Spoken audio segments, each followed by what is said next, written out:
looking for something but remote at the moment. Fantastic. All right. Thank Okay. you. Thank you. Thanks, Nigella. All right. So yeah, we're looking forward to this. Drew has been working hard on building the specialist exam, and this is like we did last month in terms of reference and master data. This is sort of a test run for some of the content. So if anyone has any questions, ask away. Ask as many questions as you like, and I'm sure Drew will handle them all.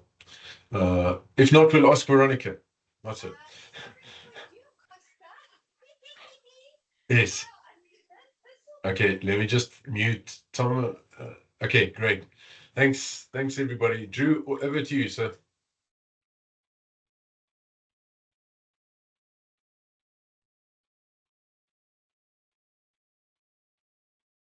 Sorry, Drew. Yeah, there I'm you busy. go. I'm busy getting this stuff done. Yeah, just tell me when it's. Yes, we can see it. We can see it. Is it if you got the right screens in the right places now? No. We've got Okay, your I'll do it the other presenter way screen. around. Right. There we go. Got it now. All right. So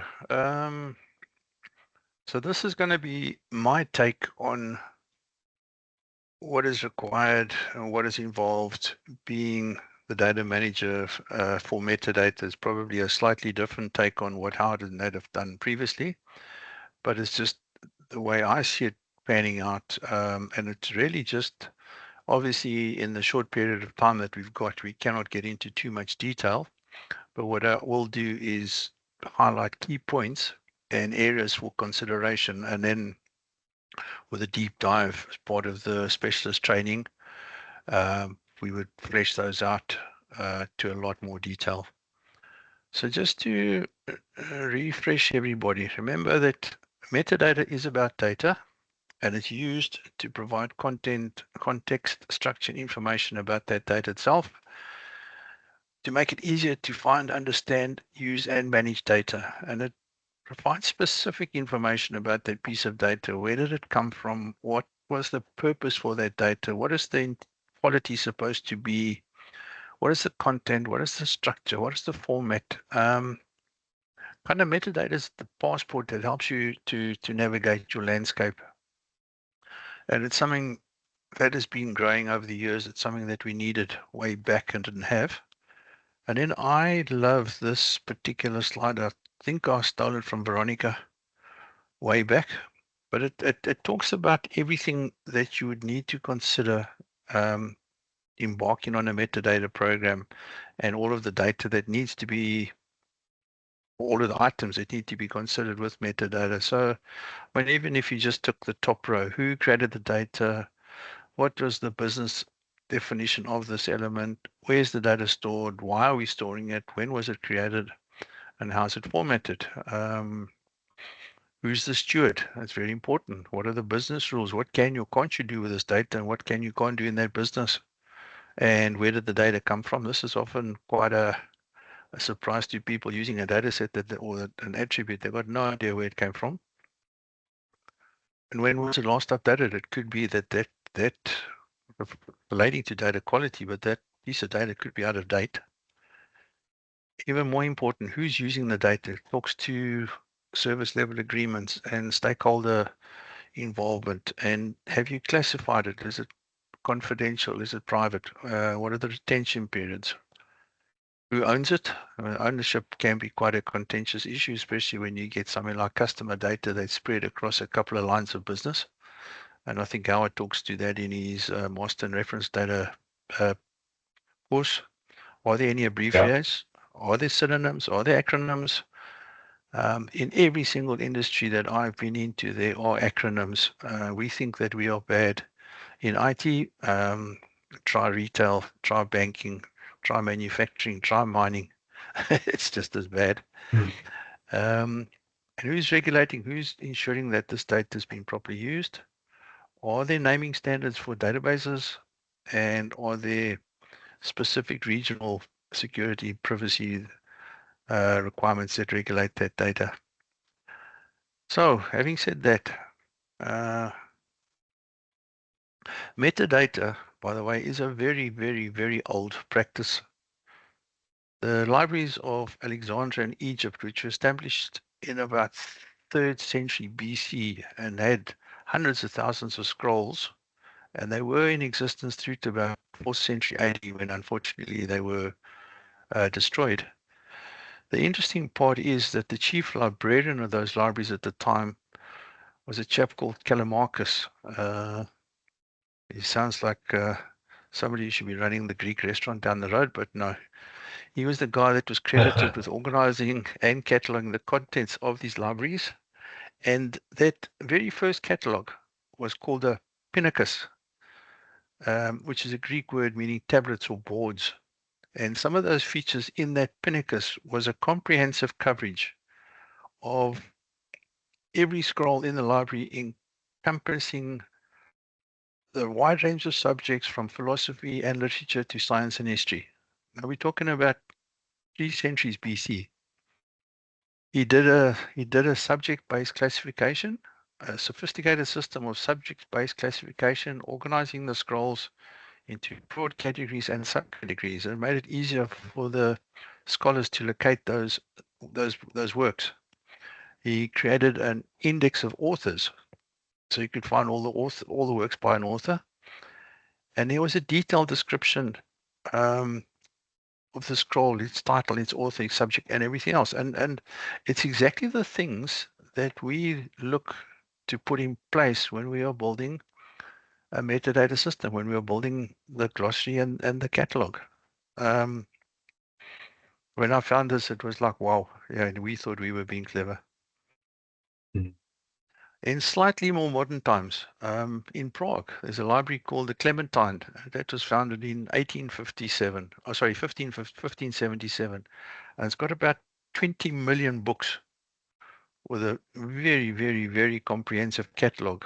The sad part about this one, though, is most of those books are so old and so rare that they have to be stored in a temperature and moisture controlled environment. So very few people actually get to read them, and only then if you've got gloves and a face mask. Um, but if anybody ever is in Prague, I would suggest you go there. This place is mind blowing. It is beyond comprehension. But again, that is what a couple of centuries ago, and they already had catalogs as well.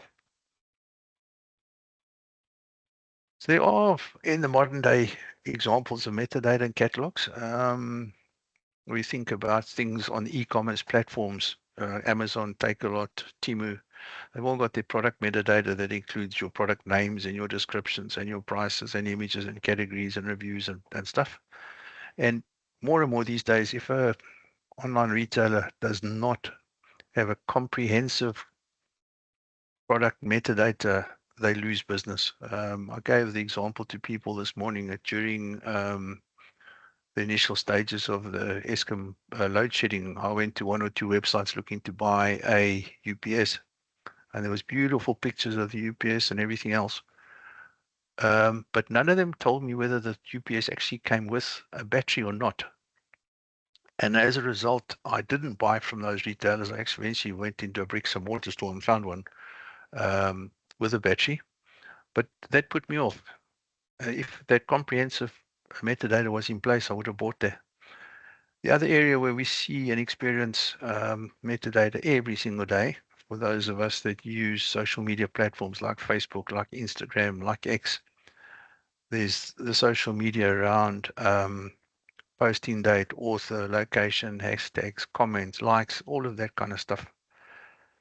Another place that I've used in the past and I still find pretty useful, StatsSA, the statistical whatever it's called for South Africa, where they provide heaps and heaps and heaps of very, very useful reports and information. And they have got comprehensive, descriptive, structural, administrative, and support of all of that data that they offer. One day, if you're bored, you just log on to StatsSA and have a look at some of the stuff that they've got. It's actually mind-boggling that people are doing it that well. The music streaming platforms, Spotify, Apple Music, artist, album, title, song, genre, lyrics and more. And then the similar thing with Netflix and YouTube. In fact, YouTube has become so pervasive, and the ability to find and search anything on there still amazes me. So the question is, in the modern world, do you really need metadata? And I think the answer is yes. Metadata is a crucial role in data management and in organizing and discovering and understanding your data across your various domains and industries, and serves lots and lots of purposes. Metadata helps you identify and distinguish the different pieces of data or resource that you've got in your organization.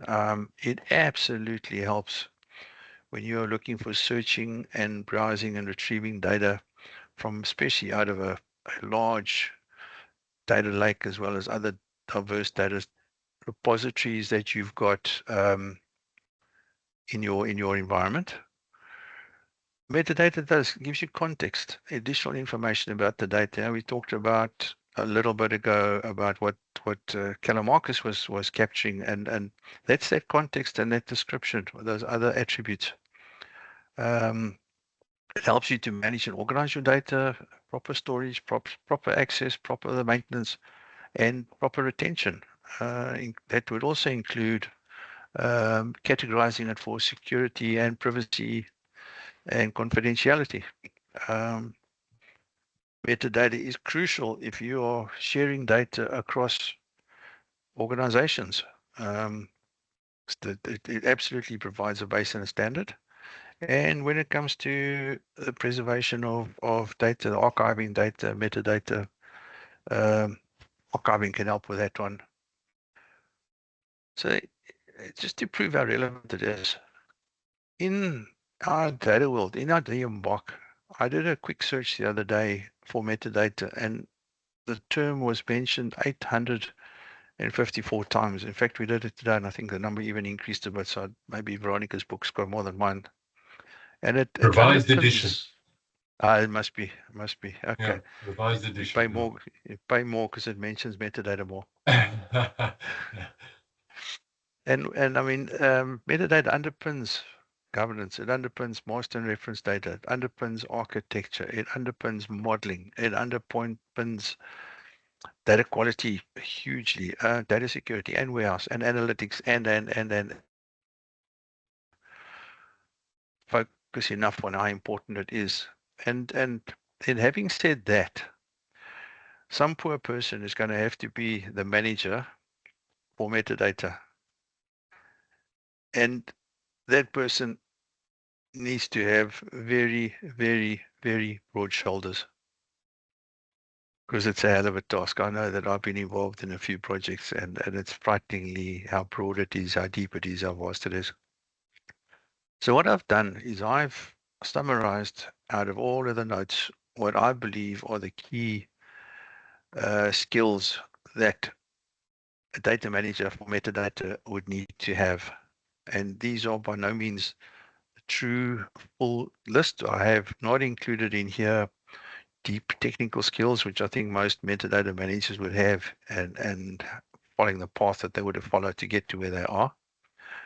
But a metadata manager or a data manager for metadata would need to have lots and lots of experience in data management. They would have done or should have done some data analysis. They should have done some data engineering. They probably had done a little bit of data architecture and data modeling. They probably have played in the BI space. They may well even have played in a business analysis space.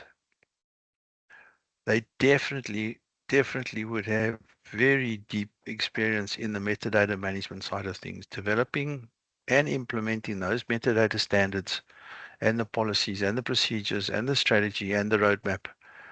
They would, with that knowledge, with that experience, they would be able to identify opportunities to promote metadata, to encourage people to use metadata, to find ways to shortcut the process of metadata into the organization. The person would also probably have to have pretty good data governance skills or experience, especially around the governance principles and best practices, and also how governance impacts and assists metadata and how metadata supports and underpins governance and all of the other data management practices like quality and master and reference and all of those. I believe that it would help to have industry knowledge of the domain or the industry where that organization operates. And that would include knowing some of the jargon. I've been fortunate in that I've been exposed to a fair amount of retail, and I've been exposed to a fair amount of financial services. But I've also had a stint in mining and in pharma and a few others. And every single one of those, there is jargon. There are acronyms. And if you go in and talking to, let's call them a data owner for now in retail, and they rattle off a couple of terms like shrinkage and stock turn and cost of sale, and you look blank, you lose all kinds of credibility. If you can understand the business, and I think if you've had a background in BI and data analysis, you probably got a feel for that business already. But if you've got that knowledge, if you've got that experience, you can create a connection with those champions and help deliver substantially more value to them by understanding what it is that they're asking you for and be able to ask questions that are relevant to how they think and how they operate.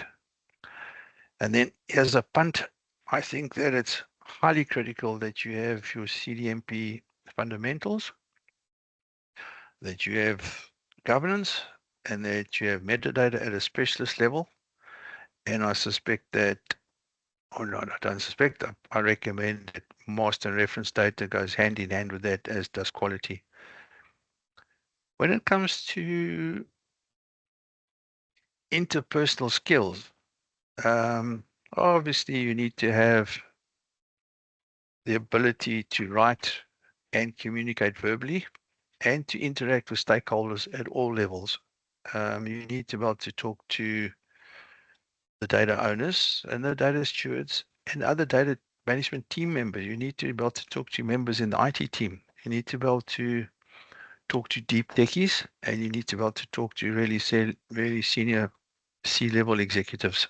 And you need to be able to talk to them in their language in a way that makes sense to them, but that consistently still gets your message across. You need, I think, as well, to have very strong leadership skills, because in most instances, you are going to be establishing a new practice, a practice that is by and large still in its infancy, even though Telemarcus or Calamarcus was doing it so long ago. A lot of people are talking about metadata, about setting stuff up, but unless it's been regulated through something like one of the banking, one of the insurance requirements, a lot of people are talking about it. Yes, they might have the basic catalog, but you're going to have to set up that team, guide, coach, and motivate those people, as well as the people that are making use of that metadata. And then you're also going to need to build the relationships with those stakeholders, both business and IT, and to understand their needs. I mean, very often the cause of frustration for the metadata team is not the business people, it's actually IT, who are so busy being agile that they forget they're actually supposed to deliver anything. I'll probably get smacked for saying that, but it's something I feel strongly about. Also, analytical skills, it stands to reason. I mean, if you've had analysis and if you've had BI, you'll have pretty good problem solving skills to identify and solve those complex data related problems, because very often people are going to come to you and say, we've got this string of data that we want to pull into the metadata catalog. We want to add the glossaries, but we're not sure how to match it to resolve the synonyms. We're not sure how to resolve issues when the same term is being used to mean two or different things in two or three different areas of the business. How do you mitigate those? How do you negotiate and get everybody on the same wavelength? I mean, one of the examples I was getting when people just use a term like a sale, but it could be a gross sale, a net sale, sale with markdowns and all the rest. So part of what you do is you actually have to go down and then start categorizing those terms with their meanings, to ensure that, Howard, what's that fancy term that you use, that there's one and only one of everything? Cardinality, or Yeah, I think it's that one. It was, yeah, but yeah, it's yeah, that. So if I use the it's the word, relationship and optionality. yeah, Yeah. yeah, if I use the word, it can only mean that thing, and you can only use it that way. But it's also about analyzing that data and getting patterns and drawing meaningful conclusions, which you could go back and suggest and promote to your stakeholders. It's a bit of visualization and it's a bit of business intelligence and concepts. So are there any other skills and experiences that you guys think that I might have left off here, other than the deep technical ones? Yeah, Drew, the one thing that you've been talking a lot about is that classification, Yeah, and almost the vocabulary and those controlled vocabularies. So yeah, classification, taxonomies, hierarchies, and it's something that I think Mark switched his video on there, but um, he made use of Q6, which is John O'Gorman's indexing classification system, and it's got a lovely thing about, uh, it's sort of John Zachman's thing, but a lot wider. I think it goes a lot deeper. 19. Yeah, Yeah. 19 classes. Yeah, Mark, I think yep. you've been spending quite a bit of time on that whole classification system, right? Yeah, on and off. I just wanted to add to this. I mean, it probably is part of getting your CDMP, but I would, some basic Excel and SQL just for sniffing about.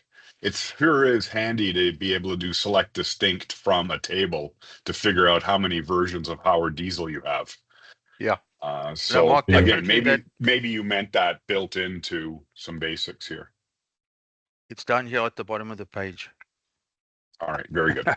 Then carry on. Sir. Yeah, And but Drew, I'm one just of the saying that, things, yeah, yes, one of the other things that I've found that people battle with is having a good understanding on how to define the way in which we search for metadata. That's, when you build the catalogs and that ability to understand how to structure it so that people can find the data that they need. That's also an area that we're building a webinar catalog now. How do you define the use cases for searching that people refer to it as an information architecture? If you look at that, how do you find the map? How do you discover things? yeah, and what that talks to is that you got different levels of people coming at it with different expectations, and you need to satisfy all of those. Yeah. Yeah, it's a very, very real point. And on the last project that I was working on, it was something that took a lot of care to try and ensure that we were rather overzealous than underzealous in making sure that we put in all of the kind of tags that could possibly be in place. Yeah. It is a bit more time consuming, but it definitely pays dividends. But yeah, I think what I will do is chat to Mark at some stage and get some more information about that classification, because I can share some. I can share the webinar with John O'Gorman, and if you'd certainly like to reach out to him, we'll set something up. And yeah, because most simplistically, even if it's only the classification around your privacy, confidentiality, and retention. I mean, all three of those are demanded legally. You got to have them, and most people don't. They don't even think about it. And I actually believe strongly that when a business specification is being produced, along with the quality requirements, those things should be stated absolutely clearly. There should be no debate about whether they are or they're not. And absolutely, they need to be in your data catalog.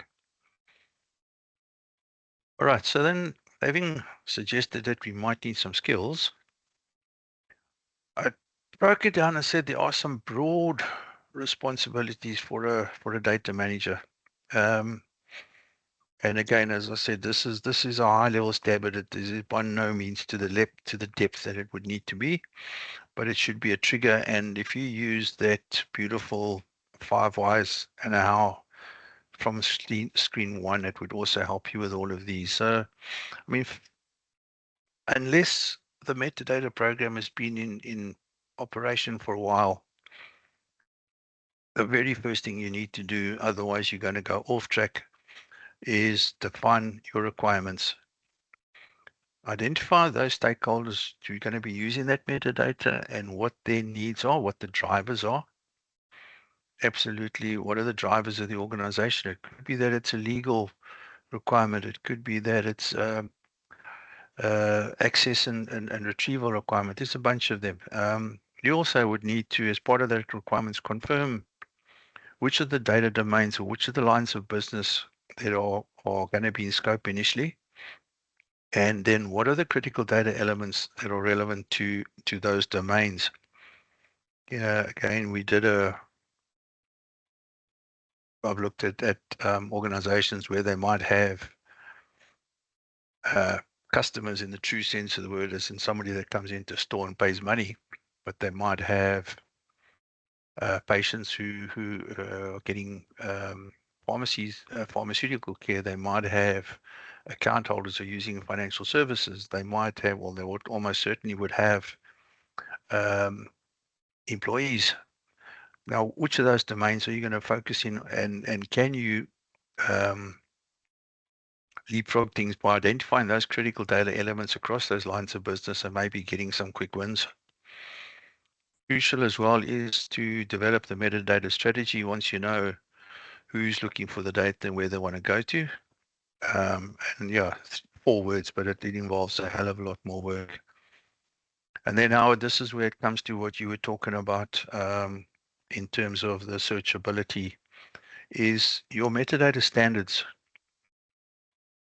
of the types of metadata to be collected and the level of quality that it needs to be collected at. So, okay, data elements, business terms, definitions, data sources, metrics, and I suspect there's a heap of others. You're going to have to establish, as that chap with a huge rock on his shoulder, some metadata governance. You're going to have to do that in collaboration with the data governance team. So you're going to have to develop and then enforce, which is probably the harder part, the governance principles and policies. And a principle could be something as simple as saying any data that's going to land in the data lake has to be cataloged according to the requirements that we've published above.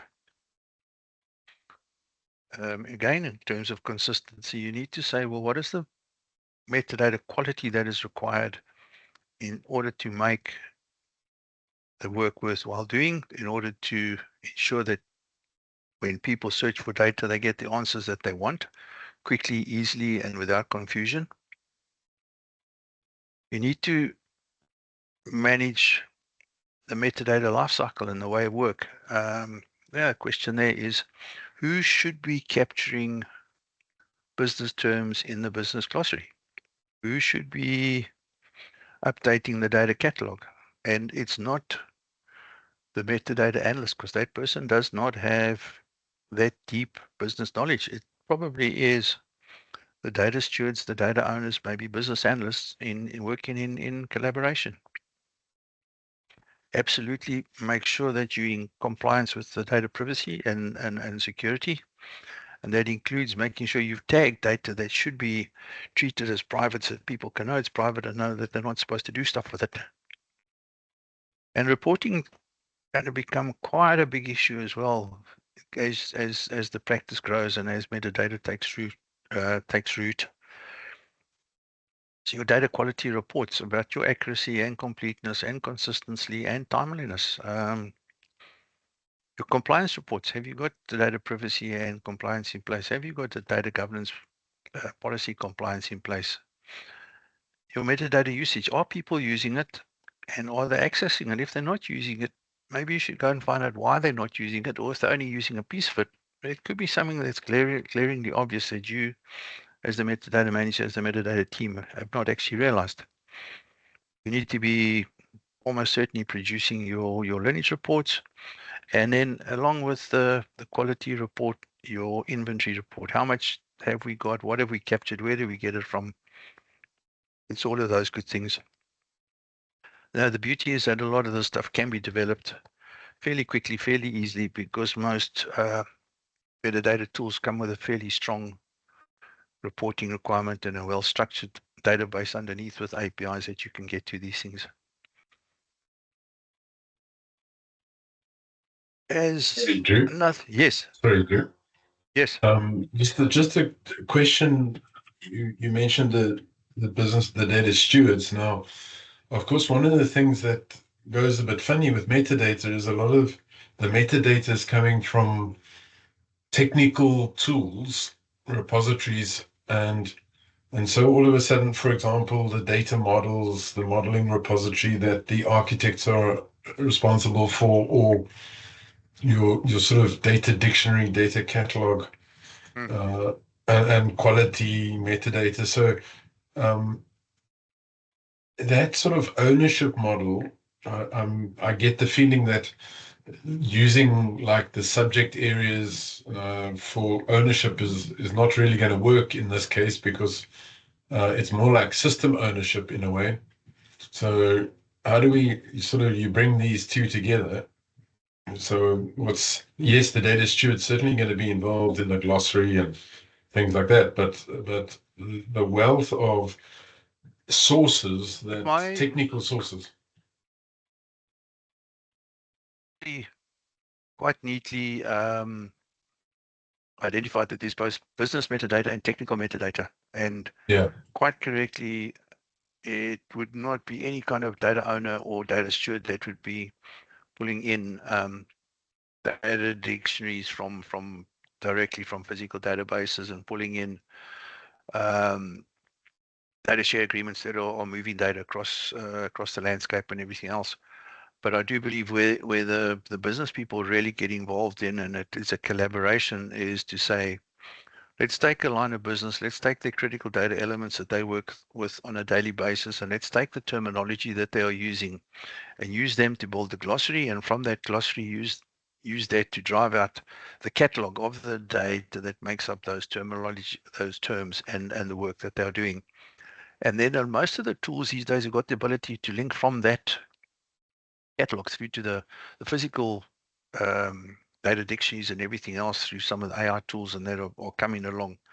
So it very definitely is a collaboration, and I'm going to use the horses for courses, but there's a side that the business needs to do, there's a side that the techies need to do, and there's a side in between. And I personally think that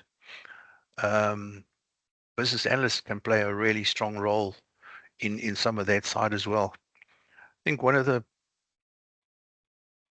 biggest challenges facing anybody running the metadata team and the metadata project is ensuring that he gets the correct buy-in and commitment to get all of that stuff captured, because it's way too easy for a data steward to say, oh, no, I don't need to do that. That's the metadata analyst must do it. And the metadata analyst says, but I can't do it. I don't have that knowledge. I don't have that experience. So he will go maybe to a DBA. And DBA says, well, I can tell you physically what it is, what it looks like, but it's a process. It really is a process. And you have to develop a way of work that will achieve the benefits across the glossary, the catalog, and then the dictionaries.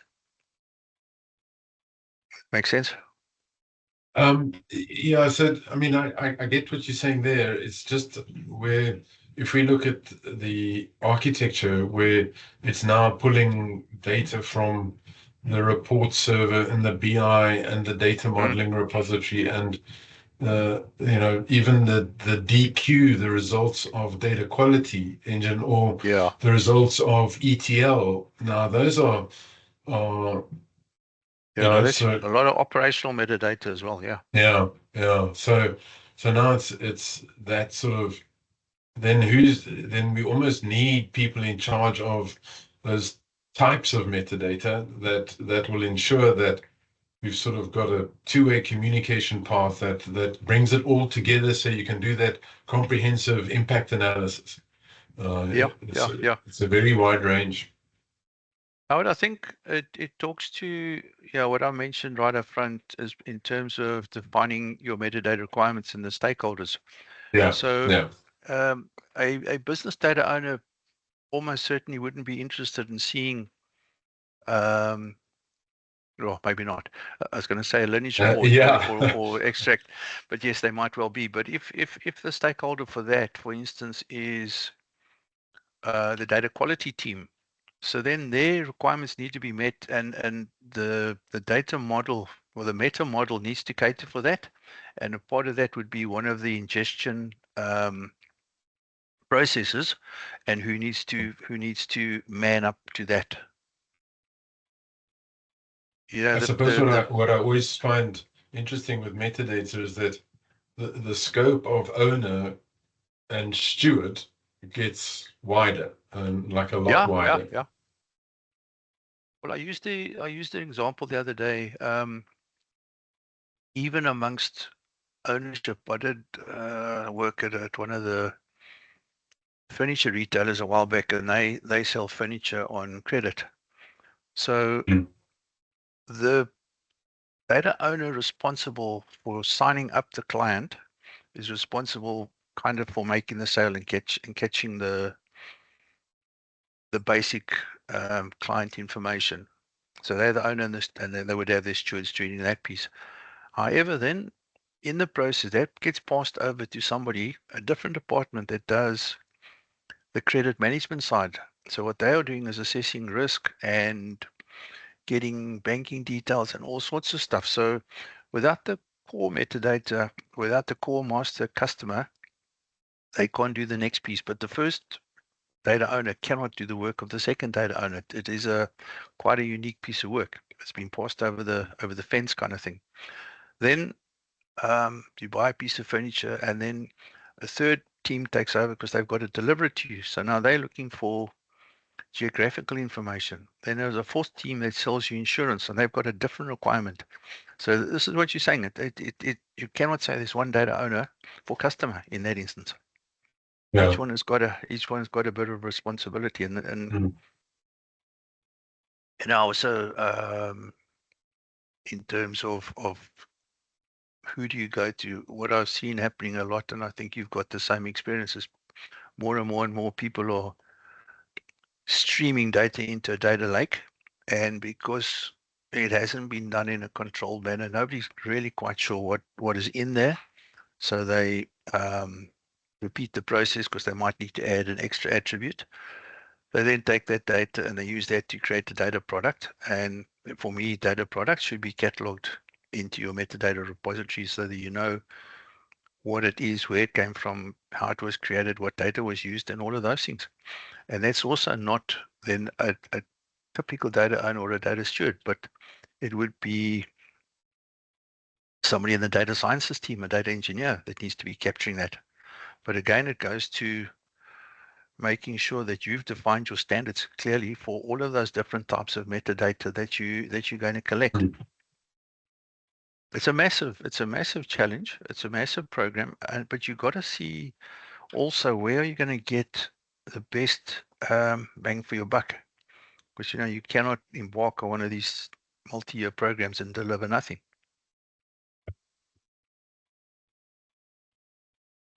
Useful. Yep. I'm even scared to touch on the technology side.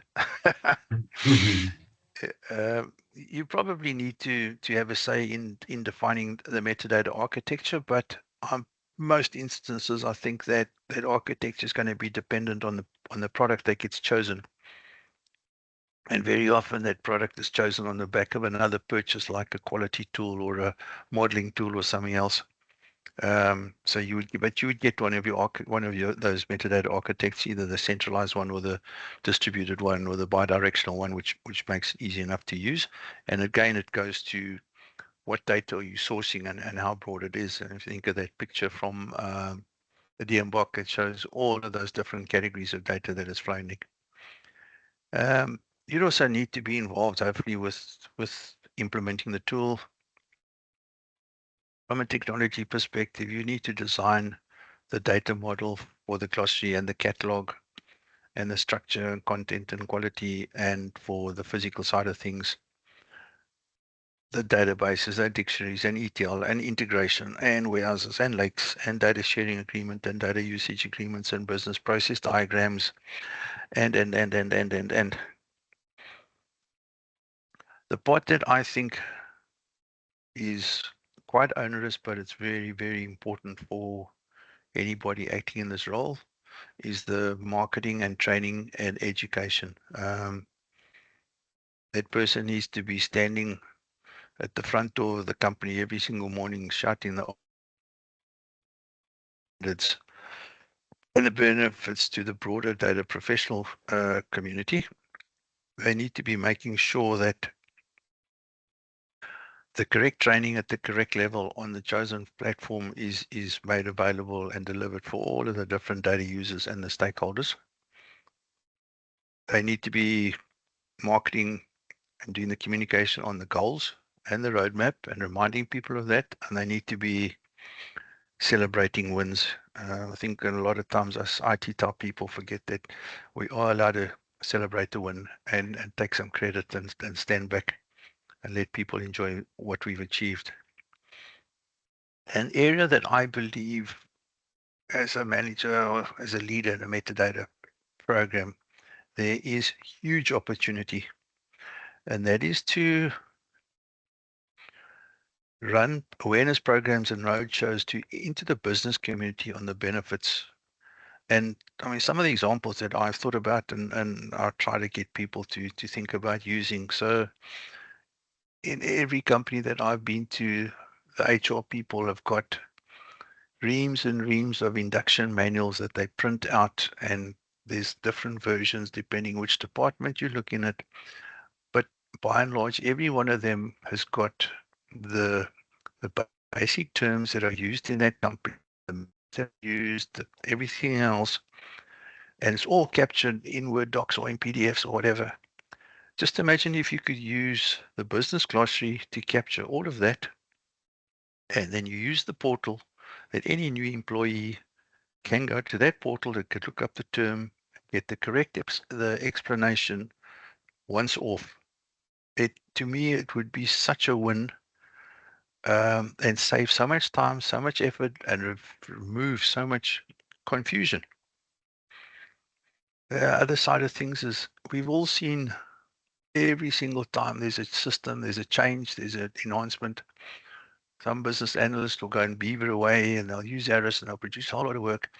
And the very first thing that you see in that document is a glossary of terms, the same terms over and over and over. If you then go and find a data sharing agreement, you're going to find a glossary of terms. Imagine if those terms existed in the business glossary once, and in all of that documentation that you're producing, you simply have a link to the glossary. If there's a new term that comes about, you'd use the standard way of work to add that term to the glossary, and then it's done and it's made available for everybody once off. And I think there's a number of other opportunities that are available that I haven't even started to think about.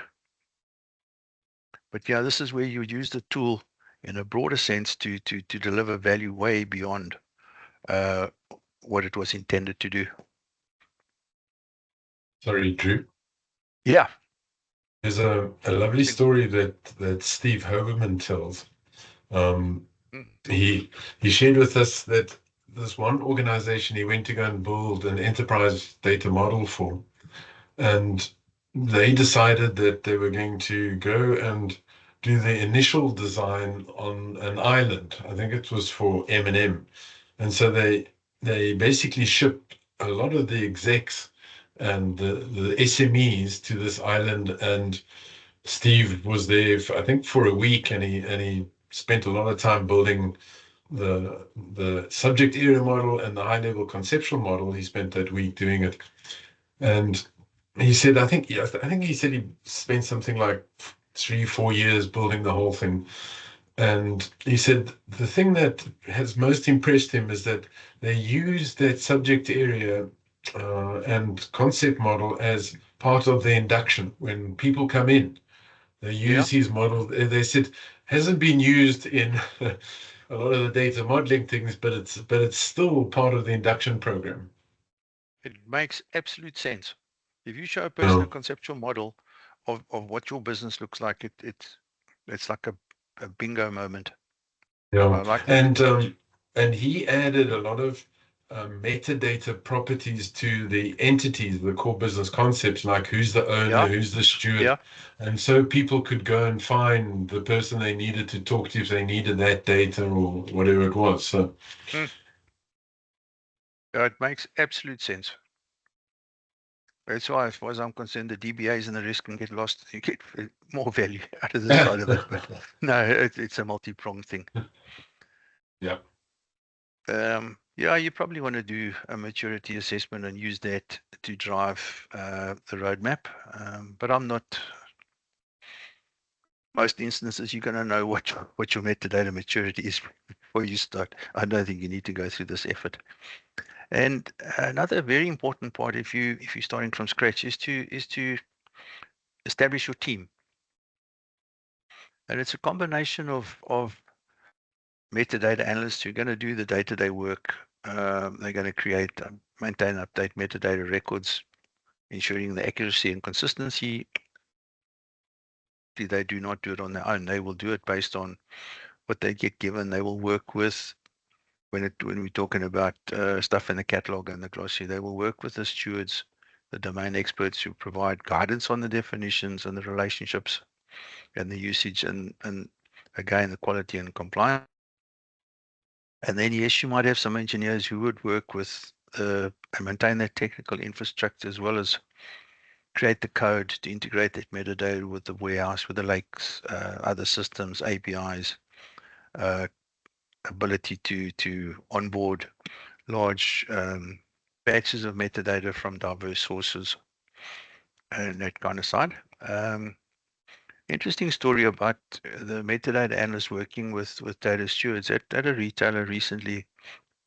We were told that the senior business buyers were like little gods. You did not waste their time. You did not talk to them. They were too busy making money to worry about people from IT. And we bumped into one of the guys, in fact, in a store, and got chatting to him and started to ask him about terms. And his face lit up that we were interested in his business. His face, he started to glow. And he took us and he sat us down. He said, do you know about this? And do you know about this? And do you know about this? And do you know about this? And he's become the biggest champion for metadata and for quality in that organization around the product domain. And it was not through a formal meeting. It was through showing interest and spending time. It was a phenomenal experience. I can still grin when I see it, when I hear it. Then the other side, now talks to what you were talking about, Howard. I think you're going to have to establish a formal relationship with the data owners and their stewards. You're going to have to establish a relationship with the data architect or the data architecture team. So it aligns with organization goals. You need to work with the data stewards who work with business analysts who work with the stewards to provide the context, because the business analysts very often have got a deep knowledge, deep experience in the systems that they work with. They are knowledgeable. They've been around the block and by and large. I know there are some organizations where they will assign a business analyst to a project to do some basic documentation and then they move them off. But there are other areas where a business analyst understands the business. They understand the drivers and the pains and everything else, and they can really help with quality and privacy and all of those good things.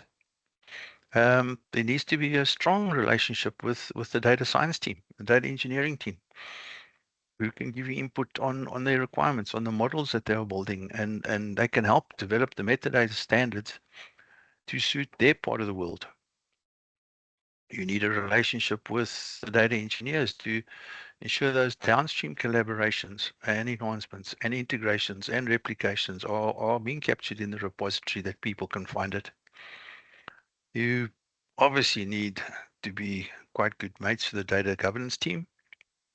you might in fact all be reporting into the same data governance manager. The chief data officer is quite important in this instance too, because he or she should be as big an evangelist for metadata as what you are. The quality team, the master and reference data team, ID security team, and I suspect there's a bunch that I haven't even thought about yet either. But yeah, those are the kind of people that you are going to need to work with through whatever programs you set up and whatever means you set up. But I mean, if you just look at this, there's not enough hours in the day to have meetings with all of those people all the time. So you've got to find a way to make it work for you. So then, like I mentioned at the beginning, just about drivers, and again to confirm it, is it a governance and a compliance thing? Most people who have worked in the banks would understand BCBS 339, which demanded that there was data lineage and demonstrable data lineage to be compliant. PPR 13 was an insurance one. It also demanded that you have metadata and ownership and steward around policyholder data. More towards the data science, data engineering piece. Is the data accessible? Are you doing integration? Are you doing privacy? Are you looking to do data valuation and monetization? That's a very interesting one, because if you cannot show where the data came from, show that it's been unaltered in that it hasn't been fudged, yes, it might have been enhanced by merging stuff, it makes it difficult to sell that data. There was an instance, one of the retailers where they were selling data back to the suppliers, and there was a glitch, and they were only supplying 3/4 of the data because there was a quality issue, and the lineage hadn't picked it up, and the suppliers actually demanded their money back and got it. There's also obviously the efficiency side of it. But, I said at the beginning, what are your drivers? Make sure you know why you're doing it, and then you can do all of the rest of that other good stuff. We just said the domains. Do you have metadata? Maybe do an inventory, what you got. Is it complete? Just assess it. And then, do you need to actually even go with a standard like the ISO 11179? Can you use that to the guidelines? Maybe you want to consider using something like the Dublin Core Metadata Initiative. Or if you've got geographic data, maybe ISO 19115. There are so many places, areas, starts, but it all depends on what it is that the intention is for metadata. Is it which of these drivers and which of the lines of business is it, or which systems is it? And then decide from there. And most important to my mind is a really simple metadata policy. That could be as simple as saying comprehensive metadata as per the standards will be captured by a business analyst, data engineer for all data landing in the lake, and this will include classification for quality, privacy, confidentiality, and retention. Or it could be something as simple as that comprehensive metadata will be captured as per the standard by the data scientist, data engineer for all data products. It's quite black and white. There's no, if not way well. It could be one that says for every DBA, for every database, a full set of the data dictionary will be captured in the metadata repository and will be linked back to the data catalog. And then finally, from the Dharma, we've talked a bit, but I mean, there's your inputs, there's your activities, there's your outputs, and that's it from my side. Short, sharp, and sweet. Are there any questions, any comments, any suggestions? I'd love to hear people's opinions on this lot. Maybe we can start with Di. Oh, there's Don. Don, yes. Don, yeah. Oh, sorry, my webcam is upside down, so I'll just go without camera. Thank you. I thought it was a very very it was an excellent presentation. I was wondering if there are commercial products that you're aware of that offer that offer full service solutions along these dimensions. For metadata, Mm. there are a couple, but I think it would be a discussion we could have off the record. I've worked with one or two of them, and they go quite far. But there are a lot of the newer ones that I think that are more I'm going to say more clever and probably are more aligned with the way governance is going. Howard might have an opinion on this as well. Yeah, there's Don, there's people are talking about data catalog 2.0, and they actually believe that that's becoming the unified meta model. Okay, so it's, if you think of Drew's initial slide of whatever data asset you have, then we need to know everything about that data asset, from the model to the glossary to the term. And there's quite a lot of amazing work that's happening by Atlan and Atylation, and then also some open source stuff called Data Hub that is extremely powerful with connectors to everything. And I had this experience. I was in Cyprus. They turned this thing on at night. They went home. They came back, and I've never seen so much metadata in my life. Now, it was a mess. You couldn't work your way through it and stuff like that. But so we had to basically scrub the whole system, then create the right structuring and grouping and categorization. But it was phenomenal how they were able to just pick up that metadata, and it's an open data platform. So I think it actually came from the work done in LinkedIn. I was reading an article the other day, but what a powerful tool. And you can run it either in the cloud, or you can bring it locally into your own environment. So you got lots of options in this area. Thank you, There's because also we're obviously Yeah. trying to build our own using open source tools. So it'd be good to see what others are up to, so that we can draw some inspiration from them. Don, there is a guy that publishes fairly regularly. I would need to find his details. He came out of Airbnb, where they built an incredible data platform, including all of the metadata that goes with it. I'll try and find the link for that, and I'll get it to you. We've actually other- used that data. Have you? Mm. Okay.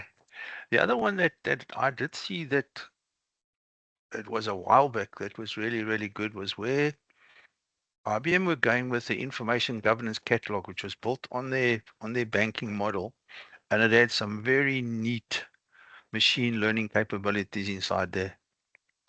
But again, then you're going to be paying 3 arms and 4 legs. But it was good. See, Di's got a hand up twice. No, she's the second one. Marcel was first. So Is that what it is? Marcel Ladies asked, first. yes, Marcel. Ladies first. Good one. How's it, Marcel? Ladies first. No, you go, Marcel. You go, Marcel. Yeah, so I placed a question in the chat. So what I came across is there's not a clear guideline on the difference between, not the difference, but where do you use metadata management, and what's the relationship between metadata management, data dictionaries, business glossaries, and data catalogues? There's this confusion for me between those different concepts. And if you maybe can give some clarity on that, I would appreciate it. Let me have a stab at it. And for me, glossaries, catalogs, and dictionaries are all parts of metadata. Yeah. For me, the business glossary is that starting point where you define and capture the business term as used in the business. I can't remember some of the terms that you guys used. I mean, in that department that was FMD, there was Financial a whole markets. bunch. Yeah, there's a whole bunch of terms in there that get used. You capture those with a detailed description, who provided it and everything else. And if it's a metric that's made up, then you point that to the data attributes that make up that metric. And those you either capture in the glossary if they are business terms, or you capture them in the catalog.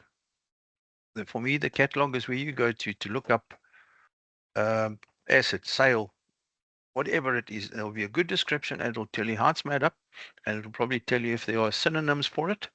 It'll tell you what classification there is for it. It'll tell you the systems where you might find it. And then if you've got a clever tool, it will be able to create the links from there. So then you're going from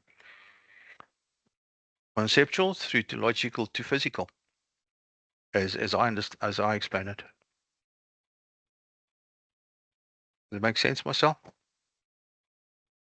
So, Marcel, I think and Drew's right. I think where people are messing this one up a bit, they would even call a domain data catalog and metadata.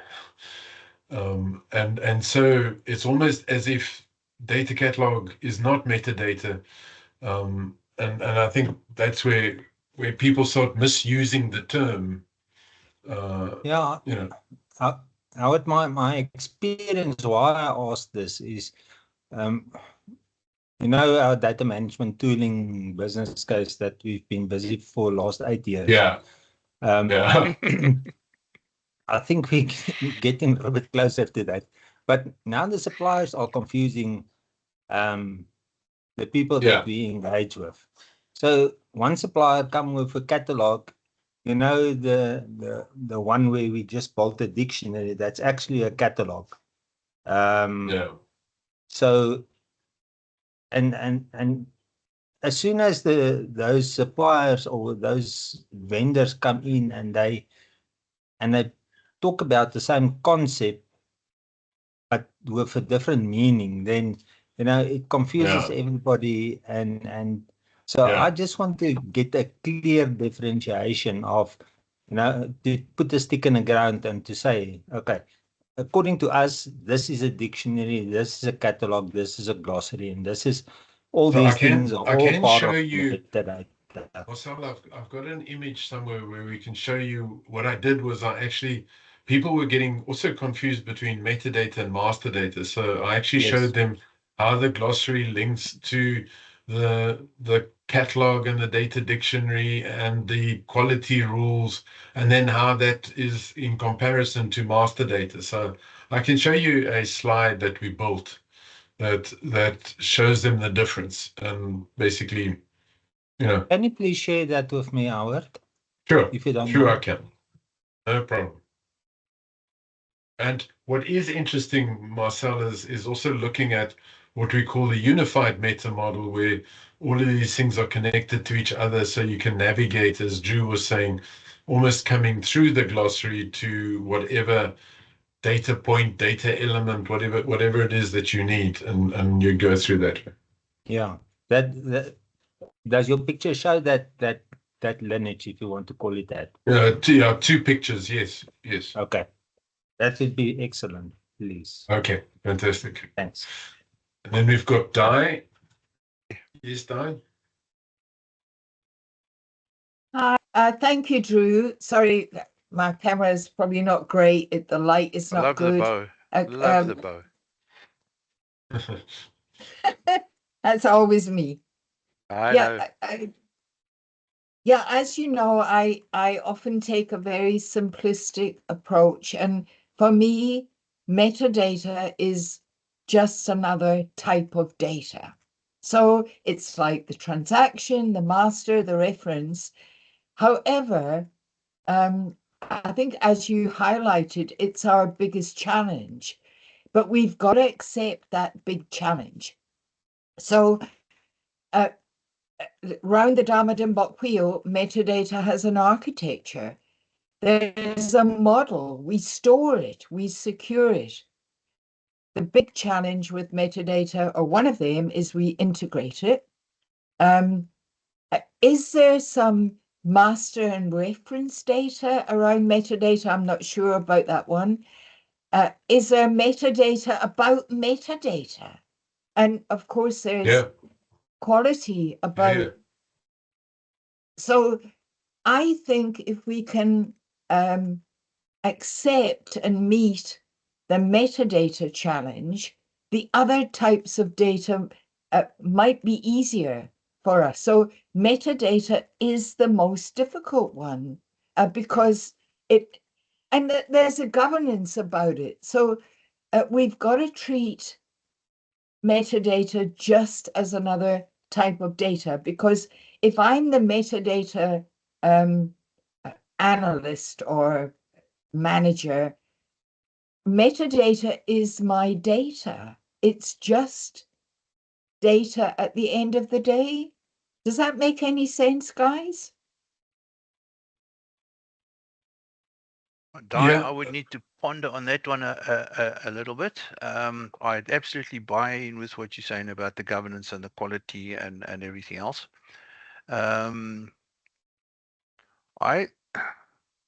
I'm going to come across a little bit from a different perspective, but what the metadata function is about, for me, it's a bit like a database function. It's about how do I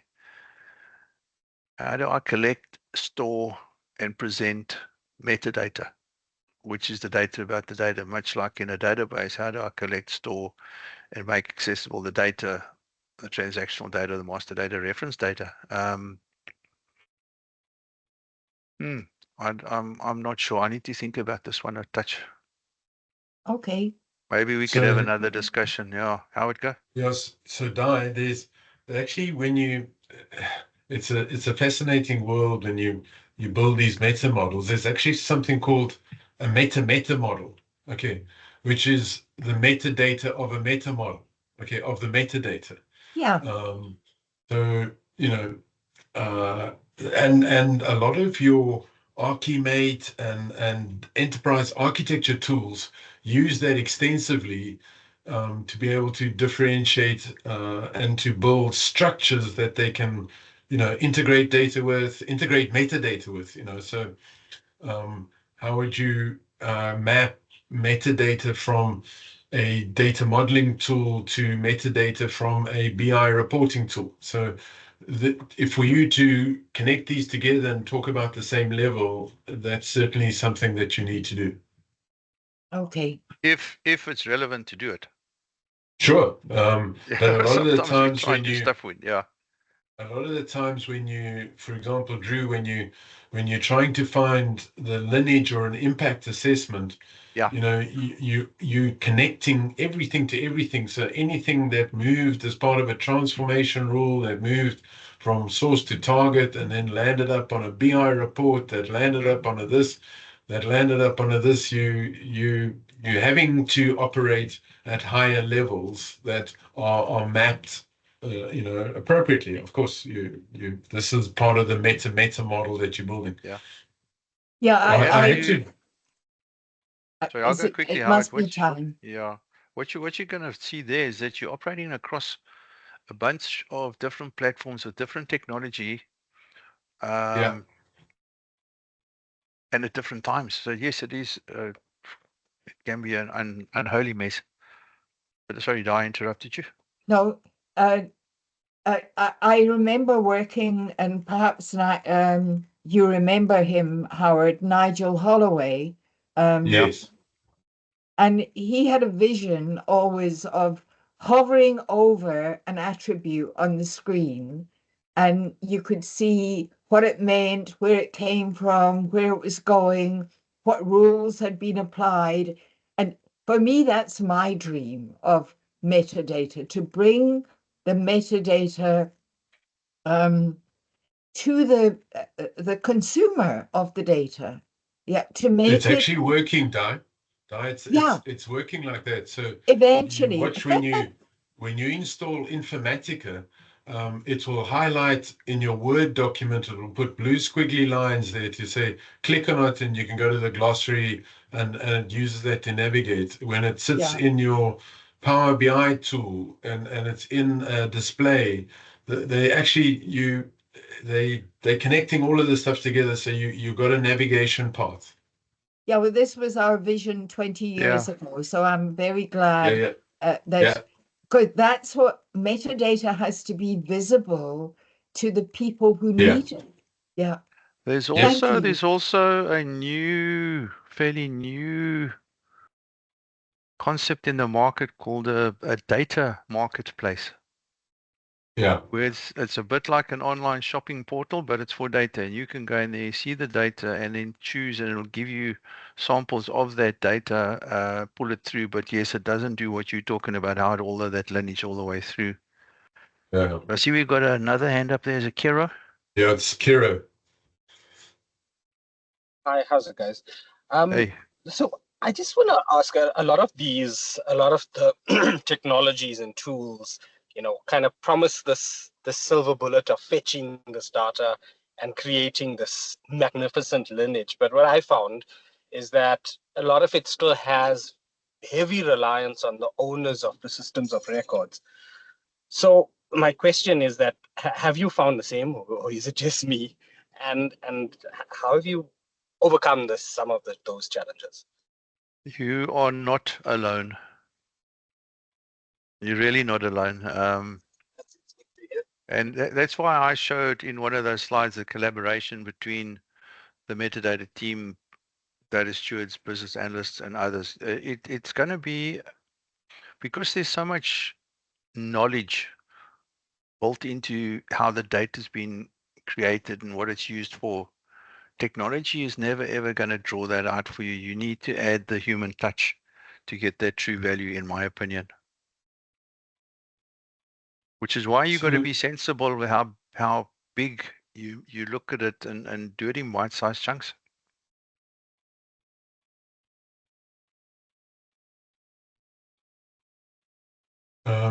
Drew, maybe Yeah, I can show something, if that's okay with you. Yeah, carry on. There's a lady that's done a fantastic piece of work. Her name is Irina Steenbeck, and she wrote the book on business data lineage.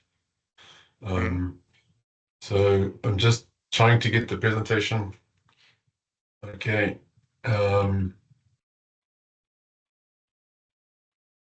So let me share this with you now. Okay. So this is, and I think a lot of what you're talking about is the lineage. So almost the path that the data moves from source to target. Kira, am I correct? Yes, 100% correct. Exactly that. Okay. All right. So do yourself a favor. Irina Steenbeck has done a fantastic job in terms of handling a lot of these issues. And here's an example. So there's her website, Data Crossroads, overview and her LinkedIn. But what she's done really nicely as well is then as she builds this map of how things move, she's also bringing in the regulation and the checkpoints and stuff like that. Now, so she differentiates impact analysis.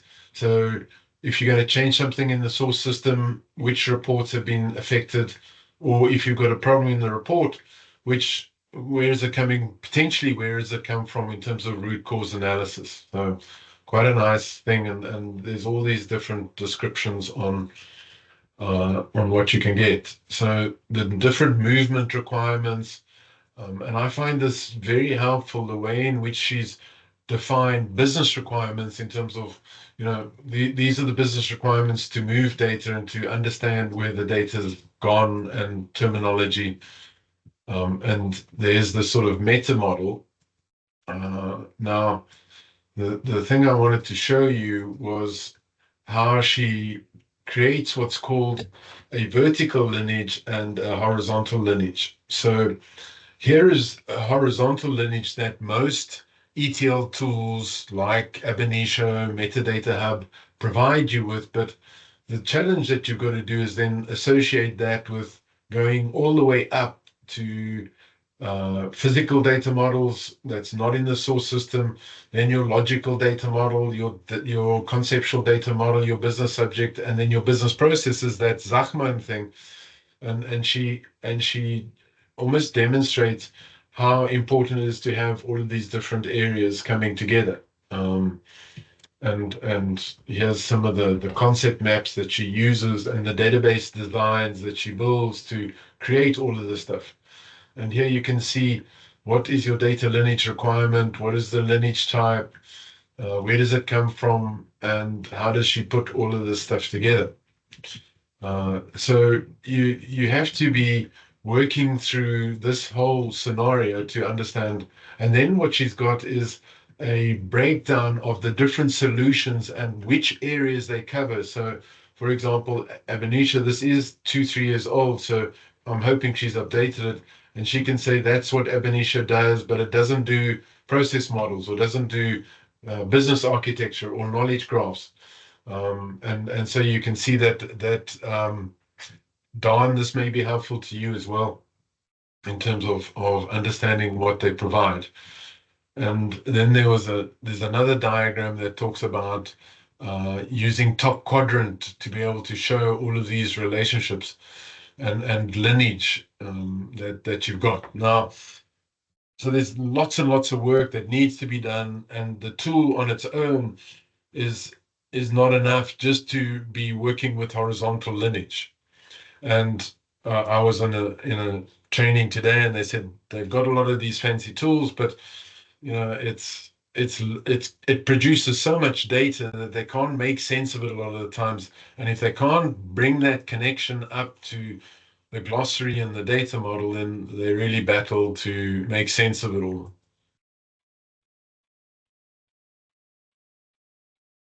Sorry, Howard, what's this website called? It's Data Crossroads, and she's written a book called Business Data Lineage, Irina Steenbeck. So really nice to look at how she deals with it in a very comprehensive way. Thanks.